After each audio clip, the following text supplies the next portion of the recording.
But, like all of us, even the devil has to come to terms with history and its changes.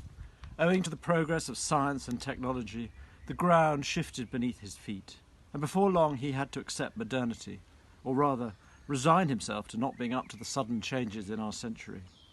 These days, the great stages of the past, with their fascinating sets exalting his figure, no longer exist. The imposing cathedrals are replaced by churches designed by less than mediocre architects. The grand theatres are as unadorned as parish chapels. And the sombre castles, when not completely ruined, are invaded by noisy crowds of little brats, accompanied by parents who roam the halls with their Baedekers in hand and noses in the air. Given such a scenario, what's left to the poor old-school devil? What does he have to do to avoid being outclassed by the new diabolical generations? By this time, he is too old to be able to be refashioned. That's right, because even the devil incarnate is accordingly subjected to earthly laws. He ages, he goes out of style, he loses his shine, he gets sick, and finally dies, damned as he was at birth. The scope of his operations has been greatly curtailed.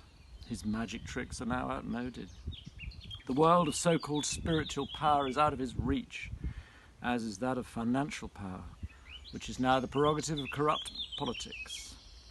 What's left to him, therefore, is merely power as an end in itself, that which is exercised in any human congregation where there is competition. It could be the neighbourhood bowling league or the most exclusive Rotary Club, but all the better if it is a pseudo-intellectual competition.